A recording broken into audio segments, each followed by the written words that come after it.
Boo!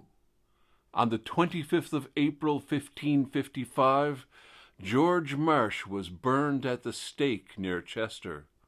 Henry VIII's son, Edward VI, had died, and now Henry's daughter Mary was on the throne. George Marsh was a Protestant preacher. He was for a time in the employ of the king, but Mary was a Catholic, and now it was her turn to make some martyrs. When Marsh was questioned at Smithil's Hall, it said he stamped his foot so hard to reaffirm his faith that he left the print of his foot in the stone floor. On the anniversary of his death, the footprint is said to bleed. Smithil's Hall is one of the most haunted places in Greater Manchester.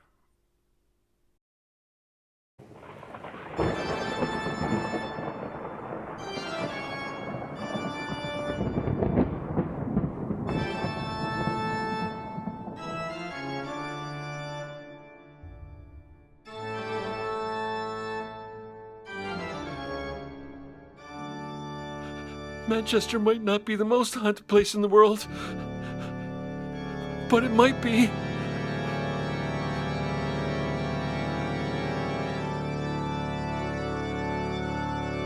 We're counting down the top 5 haunted places in Manchester. With so many to choose from, we had a difficult time narrowing it down. Be sure to let us know what ones you think should have been on the list. Now, without further ado, here they are, the top 5 haunted places in Greater Manchester. Ordsall Hall. If you smell roses and lavender, that's not air freshener. More likely Cecily is in the room. She lived here around 400 years ago.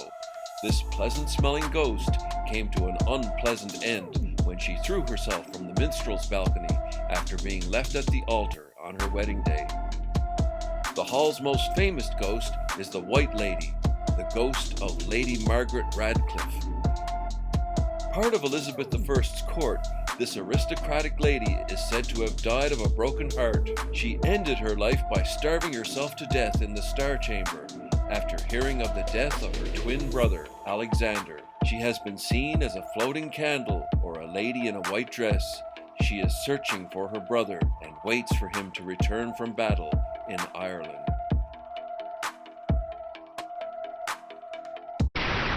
Bramall Hall. The paranormal was visiting this place before it was even built.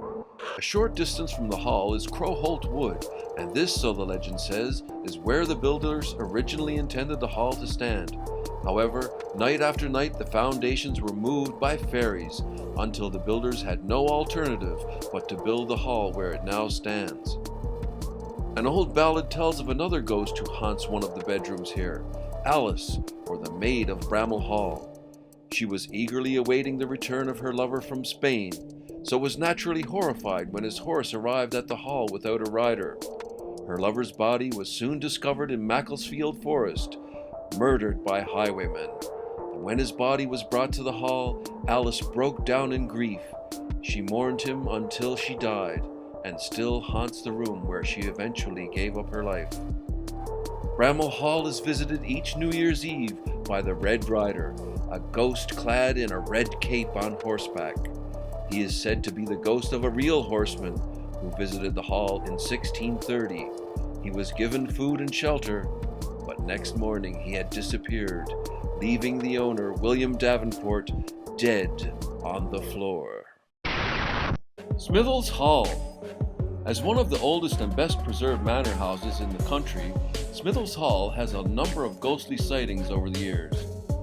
In 1554, while Mary I was queen, the country was once again Catholic. George Marsh was a Protestant preacher in Bolton, and a warrant was issued for his arrest. The charge, heresy. Justice Barton of Smithil's Hall sent servants to arrest him at his mother's house, but Marsh gave himself up at the hall. After being examined at Smithil's Hall in the green room, Marsh stamped his foot so hard to reaffirm his faith that a footprint was left in the stone floor. Marsh resisted the efforts to make him submit, and when he refused to recant, he was sentenced to be burned at the stake. George Marsh was executed on the 24th of April, 1555. The footprint bleeds every year on the anniversary of his death.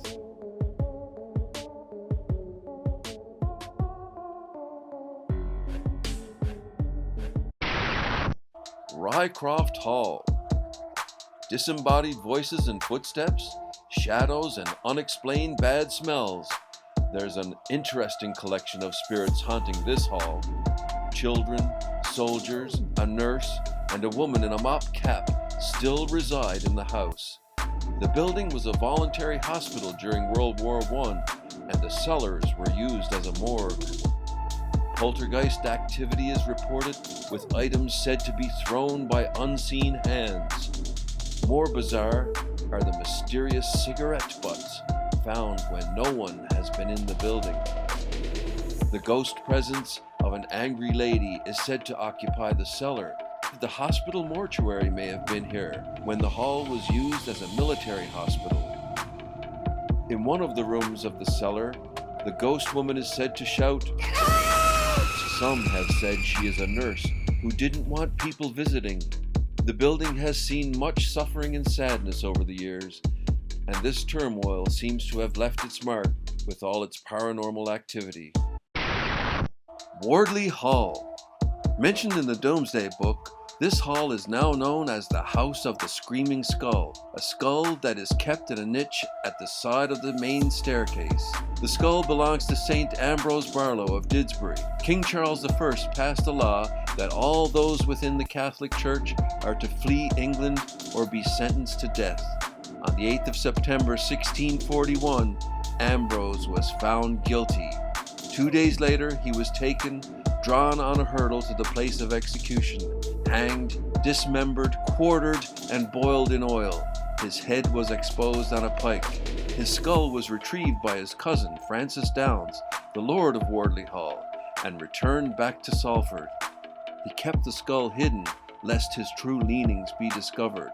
The skull was rediscovered in the 18th century by the owner of the house. One day, a servant found the skull and threw the grisly relic into the moat, whereupon there was a terrible storm that led the owner of the hall to believe the skull was venting its wrath at being removed.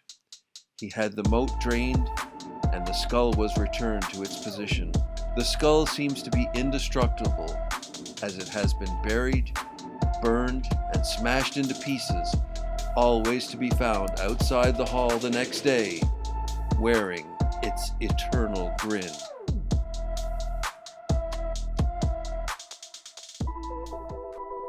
Well, there you have it. These are only a few of the most haunted things in Manchester. If you'd like to see more like this, please like and subscribe.